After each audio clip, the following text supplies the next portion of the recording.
Welcome to the Science of Hockey, the podcast where we break down the science behind ice hockey. I'm the analyst, your host, and every week we explore the data, research, and evidence that shape how we play, train, and understand the game of hockey.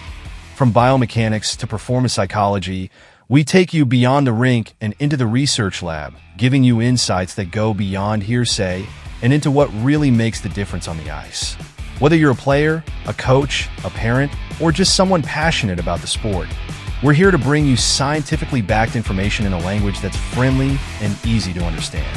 So grab your skates and let's dive into the science of hockey. Welcome to another episode of the Science of Hockey. I'm your host, the analyst, and today we're diving into two powerful forces shaping young hockey players' paths to success: the relative age effect and early sport specialization. This episode unpacks how these phenomena influence the development of youth hockey players. We'll discuss how the timing of a player's birth date and the decision to focus exclusively on hockey from a young age can shape their experiences, opportunities, and perceptions. Are these trends helping or hurting the sport? And what do the findings mean for the future of hockey development? If you're a parent, coach, or just interested in nurturing talent while protecting young athletes' well-being, this is an episode you won't want to miss. So, let's lace up and hit the ice. Welcome back, everybody. We're diving into the world of Canadian youth hockey today. Sounds exciting. It is. We're going to be looking at some recent research that might just challenge some of your assumptions about how young players develop. Oh, really? Yeah, it's really interesting stuff.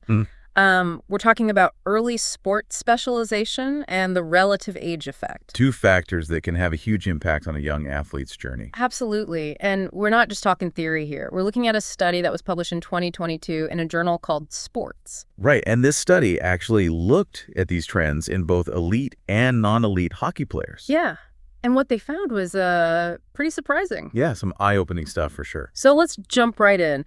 One of the things that really stood out to me was just how prevalent the relative age effect is at the elite level. Yeah, it's really striking. The study found that there was a significantly higher percentage of elite players who were born in the first quarter of the year. Yeah, compared to the general population.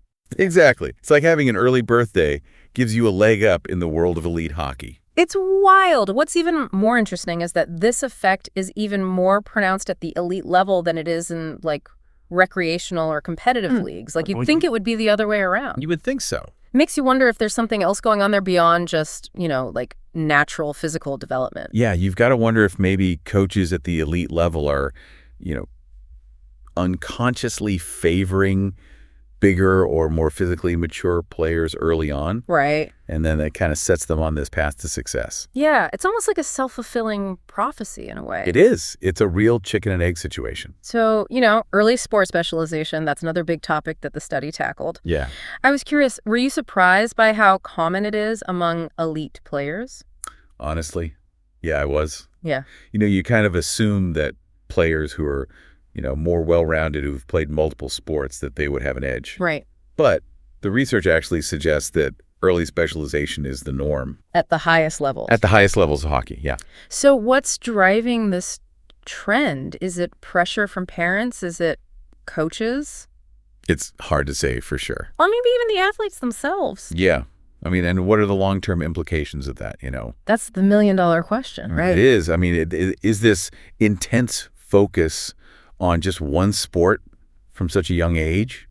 Is that really the best path to success? It's such a good question. Or are we kind of sacrificing the development of more well-rounded athletes who might actually excel even further if they had, a broader base of skills and experiences? It's so fascinating to think about.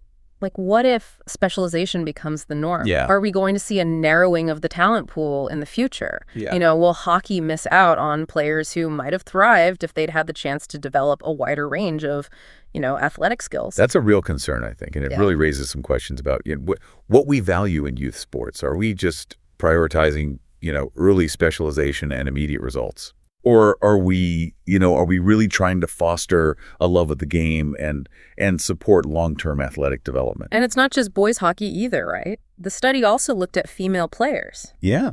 What did it find about those trends in girls hockey? Well, the findings were pretty consistent across genders. Really? Yeah, so both the relative age effect and early sports specialization were present at similar levels in both male and female elite players. Wow. So it really seems like these trends are kind of influencing the development pathways for aspiring female hockey players just as much as they are for their male counterparts.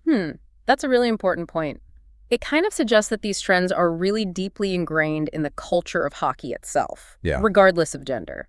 But here's where things get even more interesting. The study also looked at how these factors, early specialization and the relative age effect, how they actually impacted the player's own perception of their abilities. Oh, interesting. And the findings were a bit unexpected. What do they find? Well, they found that neither the relative age effect nor early sports specialization had a significant impact on how players perceive their own competence in hockey. Really?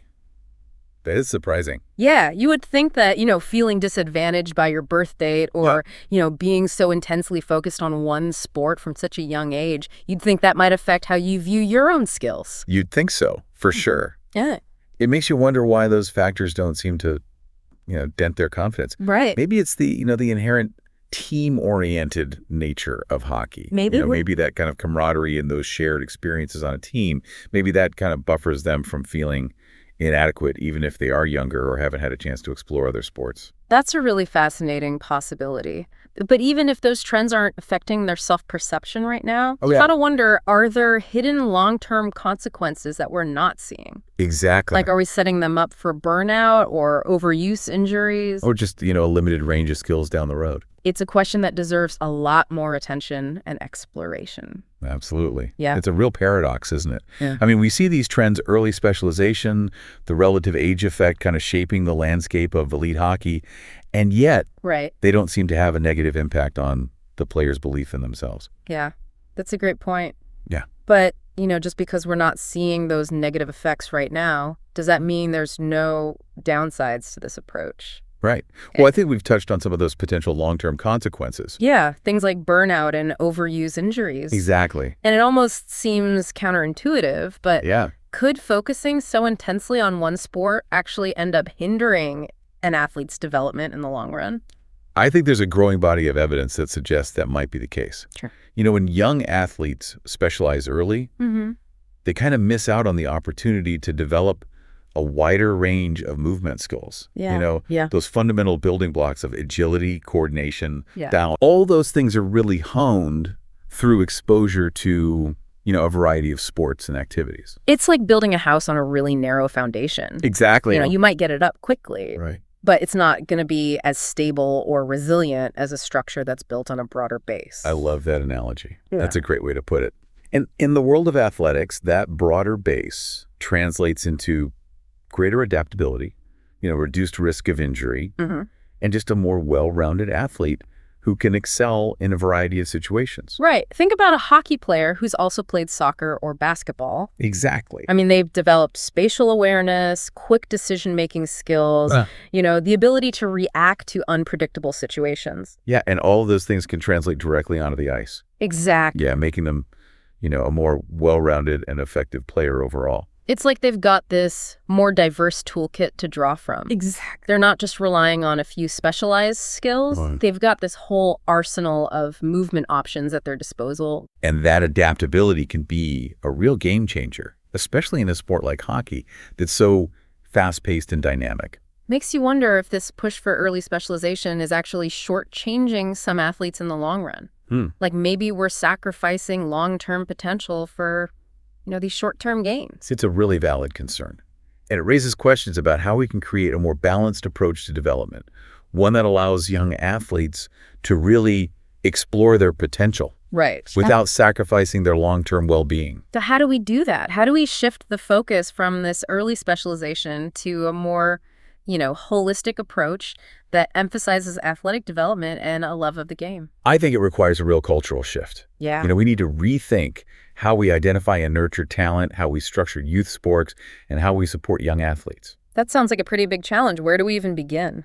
Well, one important step is to really educate coaches, parents, even the athletes themselves, about the potential downsides of early specialization and the benefits of a multi-sport approach. So it's about changing the mindset, right? Yeah. Moving away from this idea that specialization is the only path to success. Exactly. And that might involve, encouraging kids to sample different sports, try new activities, and really develop a variety of athletic skills before they, decide to focus on one specific sport. So it's not about preventing specialization altogether. Right. It's more about delaying it. Exactly. And allowing kids to build that strong foundation first. That's exactly right. And that foundation, it goes beyond just physical skills. Of course. It also includes developing a love for the game, building resilience, and fostering a sense of sportsmanship. Right. All of those qualities are nurtured through, positive coaching, supportive parents, and an overall emphasis on fun and enjoyment. It's about creating an environment where kids can truly thrive both as athletes and as individuals. Absolutely. And that environment, should also address the other challenge that we've discussed. Right, the relative age effect. Exactly. We've seen how prevalent that is, especially at the elite level. Yeah, for sure. So how do we level the playing field? Right. And create a system that gives all kids a fair shot regardless of their birth date? Well, there are a few strategies that have been proposed and even implemented in some places. Okay, like what? Well, one approach is to use what's called a rolling cutoff date. Okay. Instead of grouping players just by calendar year. So instead of everyone in an age group having to be born within the same calendar year. Right. You might have players born between, say, July 1st of one year and June 30th of the next year. Exactly. Yeah. That's the idea. Okay. And that kind of narrows the age gap between the oldest and youngest players. Right. And it helps to level the playing field, especially in those early years when those developmental differences are so pronounced. Yeah, it seems like a pretty simple adjustment that could make a big difference. It really could. What are some other strategies? Well, another approach is what's called biobanding, which involves grouping athletes based on their biological maturity rather than their chronological age. Right. So you're looking at factors like height, weight, skeletal development to determine which group a player belongs in, rather than just relying on their birth date. And while that's obviously more complex to implement than a rolling cutoff date, It is. it seems like biobanding has the potential to create a much more equitable system that acknowledges those natural variations in, growth and development. Absolutely. I mean, think about your own child's team. Yeah. Do you see a wide range of physical development among players who are supposedly the same age? Oh, for sure. Biobanding aims to address that, to create a more level playing field. It's about recognizing that kids mature at different rates, and that shouldn't determine their opportunities in sport. Exactly. So those are two strategies that address the relative age effect. Okay. But we can also rethink how we identify and develop talent in the first place. So instead of just looking for the biggest and strongest kids, we take a longer view and recognize that some kids might be late bloomers who have the potential to excel even if they're not the most physically mature players at a young age. That's right. It's called deliberate talent identification. Yeah. And it encourages coaches to look beyond just those obvious physical attributes. Right. It's about observing players over a longer period and considering things like hockey sense, decision-making skills, work ethic. It's about having a more holistic view of talent, right? Recognizing that it can manifest itself in different ways. Yes, yeah. And that physical maturity isn't the only indicator of potential. Right. And by adopting this more deliberate approach, we can create a system that's fairer and ultimately more effective at identifying and developing talent. So it's about giving all kids a chance to shine, regardless of their birth date or their physical maturity. Exactly. That's the goal. This has been such an eye-opening conversation. We've uncovered some potential downsides of the current system. For sure. But we've also explored some really promising solutions. We have. It seems like there's a growing awareness of the need for a more balanced and holistic approach to youth hockey development. Absolutely. Yeah. And it's not just about creating better hockey players. Right. It's about creating well-rounded individuals. Yes. Who are passionate about the sport, resilient in the face of challenges, and equipped with the skills and values that will benefit them both on and off the ice. Couldn't agree more. It's amazing to think about how much we've unpacked, just in this one conversation. Right. It's a lot to consider. We've been talking about, early specialization, the relative age effect. All these different factors that can shape a young hockey player's journey. And one thing that's really come up is The study also looked at the impact of early specialization on an athlete's overall athletic development. Right. And it turns out the results kind of challenge some of the conventional wisdom out there. Yeah, for sure. It seems like specializing in just one sport from such a young age, it might not actually be the best way to develop truly well-rounded athletes. No, it really might not. The research suggests that, those athletes who participate in a variety of sports when they're younger, they often have superior fundamental movement skills. It makes sense when you think about it. It does. When you expose yourself to different movement patterns, different challenges, right, you're developing this broader range of skills that can actually benefit you in your main sport later on. Exactly. It's like having a more diverse toolkit. Yeah. You're not just relying on, a few specialized skills. You've got a whole arsenal of movement options to draw from. That's a great way to put it. Yeah. And that adaptability. Yeah. That can be a real game changer in a fast-paced, dynamic sport like hockey. Think about, a hockey player who's also played soccer or basketball. Yeah. I mean, they've developed spatial awareness, decision-making skills, the ability to react quickly to unpredictable situations. And all of that translates directly onto the ice. Making them a more well-rounded and effective player. It's like cross-training for your brain and your body all at the same time. I like that. So, while specialization is definitely important at some point. Oh, yeah, of course. The key is the timing. The timing. Giving young athletes that chance to sample different sports, develop that broad base of skills before they kind of narrow their focus. It's not about avoiding specialization altogether. No. It's about delaying it. Exactly. Until that athlete has had that opportunity to develop, a really solid athletic foundation. And as we've been talking about, that foundation. Yeah. It goes beyond just those physical skills. Of course. Mental toughness, resilience, a genuine love for the game. All those things that are just as important for long-term success. If not more so. Than any physical attribute. So as we kind of wrap up this deep dive, I want to leave our listeners with a question to think about. Okay, what is it? What kind of sporting environment are we creating for young athletes today? It's a big question. It is. Are we creating one that fosters a love of movement? A wide range of skills. Right. Or are we prioritizing early specialization and that pursuit of, immediate results? At the expense of long-term development. At the expense of their well-being. Yeah. It's a question that's really worth pondering. It is. Because the future of hockey, really all youth sports, depends on the answers that we choose. Well said. I think that's a great place to leave it. Thanks for joining us for this deep dive into Canadian youth hockey. It's been a pleasure. Until next time. Thanks for tuning in to the Science of Hockey. If you enjoyed today's episode, make sure to share it with your friends, teammates, or anyone who loves hockey as much as you do. Don't forget to subscribe so you never miss an episode. And we'd love to hear from you.